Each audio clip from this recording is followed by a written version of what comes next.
Hello everybody, welcome back. Just wanted to give you a quick update on my truck here.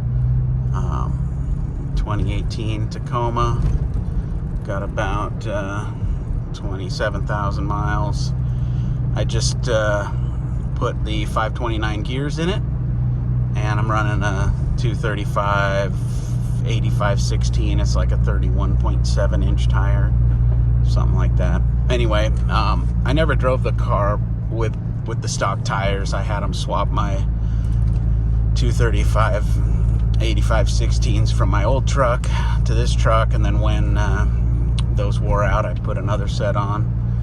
BFG all-terrains are kind of heavy, so I've never gotten great fuel economy with this truck. Most of my driving in it, most of the miles have been just around town and stuff. Now I have a little bit of a commute, so before the gear change, I'd say I was, on my commute, I'd get maybe 17.2, and I'm still kind of breaking it in right now. I've been driving it some in four-wheel drive and idling and doing things that aren't great for fuel economy. So, but I'm at 16. I did a couple highway stints up to Seattle and back, and I was getting 17 on the highway. So that's not terrible. It also stays in 6th gear a lot more. So right here we're going uphill, and I could probably roll on the throttle a little without it downshifting, but there it just downshifted. The change really wasn't as drastic as I thought it would be. I guess I'm glad I went with 529s over the 488s or something. I got a travel trailer. It's about 4,000 pounds that I'll be towing. So, I wanted the extra torque for towing, which I think it'll make a decent difference. But as far as drivability goes with the 529s, it's good. It just bombs right through the gears and gets into 6th and stays there a lot more. I've routed on it a couple times. I'd say it's okay. It's not like it's way faster or anything. Not really a fast truck to begin with, but I like it. The other change that I made probably since my last video was I put the Old Man Emu springs all around, and I did the 330 pound extra static load springs to help with towing. And I have running boards and whatever else is in the car, a rack in the back and rocket box, and there's just always a little bit more weight than stock on the car. But I didn't want the super stiff ones, because I didn't want it to be overly stiff when I wasn't towing. So I think it's a pretty good balance.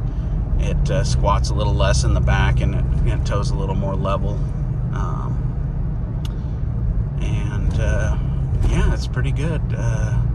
I went to Rears and Gears out in Port Orchard to get my gears, and he knew I was coming from Tacoma. He got me in right away. And so he did a couple break-in drives on it, and then he told me, all right, you're free, go drive it home, whatever, just try to vary the RPMs a little bit. And knowing that I'd probably hop right on the freeway and drive home, but I took the side roads so that I could actually vary my RPMs a little bit. The drive shaft RPM, at least. It's not going to change very much from 60 to 70 miles per hour. But I've got about 225 miles on the gears now. He said, wait till you're at 2,000 miles before you bring it back, and then I'll put AMSOIL in it. So he wasn't too concerned about, a gear break-in or anything. He said he uses gears that he trusts, and, that he did a couple heat cycles and should be good to go from now on. And so, yeah, that's cool. I ordered a set of gears from 4-Wheel Parts in Tacoma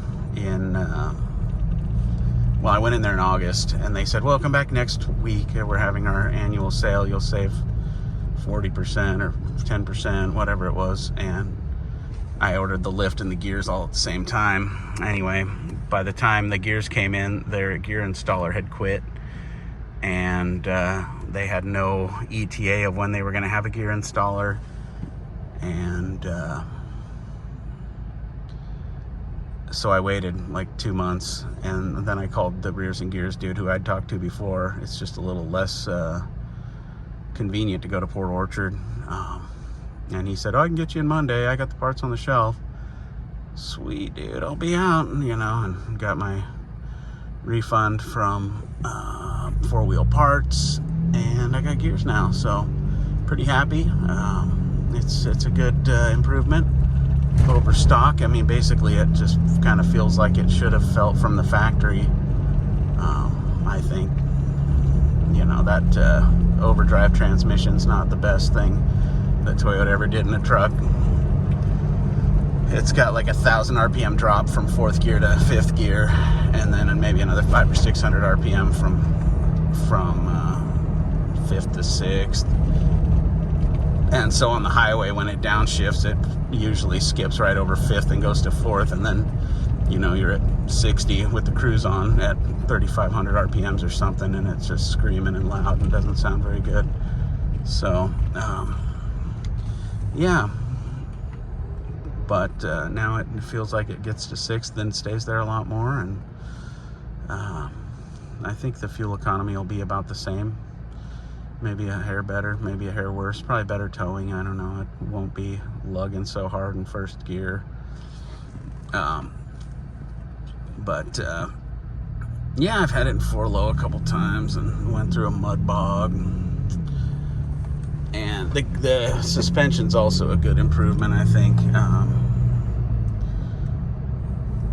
You know, with the truck stock, when you'd go over a real steep speed bump and the back tires would drop off of the speed bump, it would like bottom out hard on the bump stops, and now it doesn't do that. So that's an improvement. The shock bodies are bigger. It's just not like a expensive lift. I didn't get like the Icon Stage 4, you know. It's just a new set of springs all the way around with like a 2-inch lift and new gas-filled shock absorbers or whatever, and I'm happy with it all. It pretty much handles similar to stock. The biggest difference I've noticed is that the truck gets a lot more muddy with being taller up. You know, the mud flaps don't do quite as good of a job of keeping stuff off the running boards, and so yeah, have a good one. Thanks. I'll get a video up from the outside soon and go over all this again. Talk to you later.